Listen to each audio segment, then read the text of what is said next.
Hello everyone, today I will introduce the movies, The Artifice Girl 2022. The Artifice Girl 2022 revolves around a group of agents who discover a revolutionary new computer program to lure and trap online predators. After working with the program's struggling developer, they soon realized that AI was rapidly evolving beyond its original purpose. With the participation of actors, Tatum, Lance Henriksen, Sinda Nichols, David Gerard, Franklin Rich, Ivana Barnes, Thomas Hamby, Alyssa Moody, Lucy Noel, Rashad Sessions. The movie revolves around a team of agents discover a revolutionary new computer program to lure and trap online predators. After working with the program's struggling developer, they soon realized that AI was rapidly evolving beyond its original purpose. Let's watch and rate the movie together. Artificial intelligence has been increasingly in the news of late, with observers worried that it will soon become difficult for teachers to tell if students actually completed a project themselves, or a program did it for them, for anyone to recognize whether a supposed breaking evidential video is in fact a deepfake, and so forth. The Artifice Girl, however, frames the problems raised by ever-growing technological sophistication in a familiar narrative framework, that of the machine intelligence that begins to surpass its human masters. Unlike portrayals from 2001 to Ex Machina and beyond, however, Franklin Rich's debut feature does not treat that dynamic in thriller terms as a hostile takeover. Instead, this smaller-scaled speculative fiction is more concerned with ethics, as pondered in a series of dialogue sequences that aren't static but might also have worked on stage, and require nothing in the way of FX. The results may not be what fantasy fans in need of action and spectacle are looking for. But Rich's film, which won the Best International Feature Audience Award at Fantasia last year, is engaging food for thought for viewers willing to let ideas rather than visuals fire up their futuristic imagination. XYZ Films is releasing it April 27 to limited US theaters, as well as on-demand and digital platforms. Unfolding in 3 chaptered sections, Rich's script begins with its longest set piece.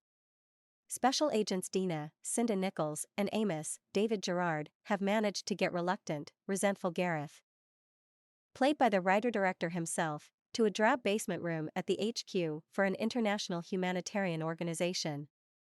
The interview quickly turns into an interrogation, as Gareth resists discussing the software he's been working on since leaving a career advancing 3D modeling for movies.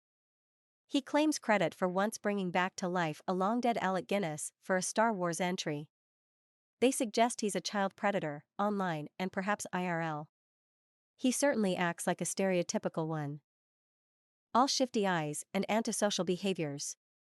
But the truth eventually comes out, once he's sworn his skeptical hosts to secrecy. Gareth is, in fact, a survivor of child abuse himself, something we get more detail about much later, and after receiving an inheritance that freed him financially, decided to turn his programming genius towards catching predators. To that end, he's created a next-level AI entity.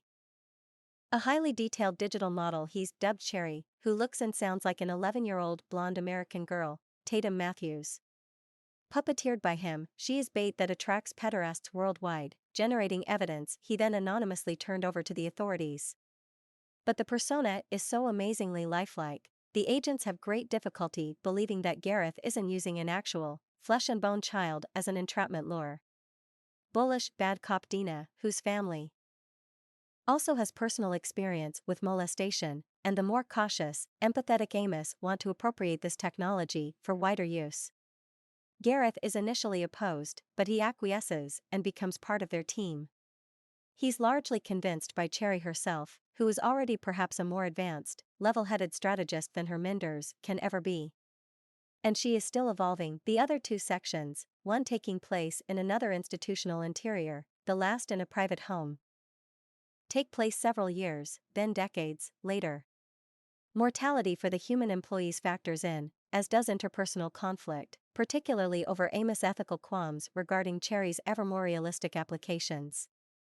But the main focus gradually shifts towards Cherry herself, as newfound abilities to enter the physical world, to be creative rather than simply functional, and to have non-mimicked feelings blur troublesome lines.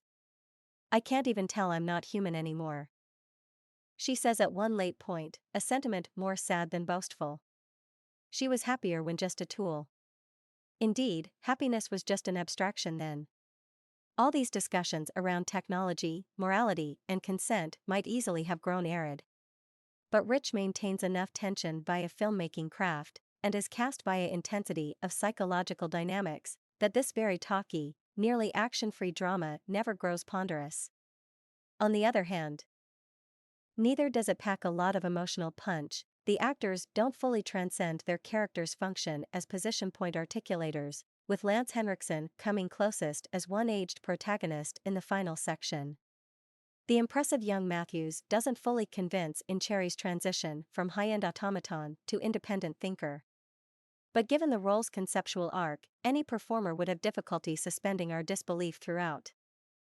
Helping reduce a sense of claustrophobia in what amounts to 3 long one-room scenes is the spaciousness of Britt McTamaney's widescreen cinematography, while primarily verbal content is lent sufficient urgency and variety by Rich as editor.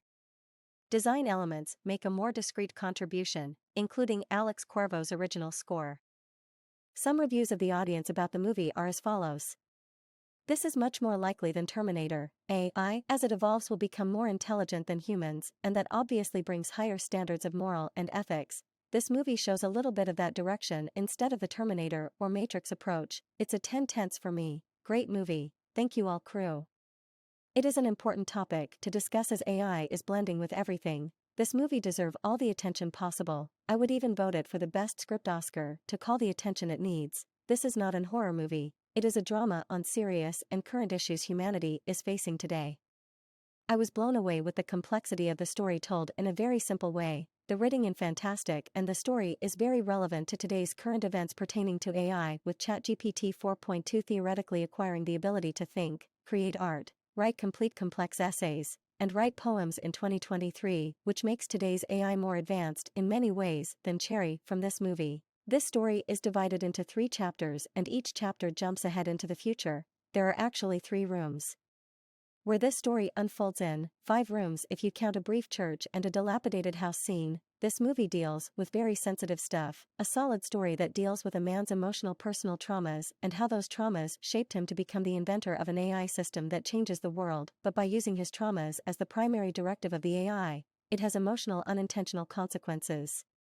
The acting is superb by everyone here, with Tatum Matthews being the standout performance. The movie is riveting and has a continues built up. The possibility of such an AI safeguarding children online is so challenging and captivating. Just imagine.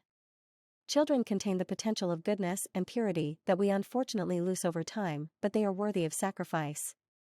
The Artifice girl will hopefully discover that a life of sacrifice will bring value that makes existence worthy of preserving. But it warns developers to move forward with a mindfulness to always honor and advance principles like respect and dignity in all considerations and decision-making. Fantastic movie. I normally toss stuff on a second monitor and keep it on as background noise and usually get the gist of the picture. I quickly realized this looks like something low budget, and that's going to be heavy on dialogue. I was pretty quickly impressed. Very well done for limited use sets without feeling claustrophobic. The direction, editing, color correction, writing, the whole process came together, and thought the actors all did an incredible job. AI is fascinating to me, so I enjoyed the story. I rated it a 10, not because it is Citizen Kane, but because it was, in my opinion, in its own way, along with I was still thinking about it the next day. I watch so many films, I like when I can still think about the film the next day. What do you think about the movie? Don't forget to leave it in the comment section. Today's movie ends here. Remember to click subscribe to watch the next movies with me. Goodbye and see you again.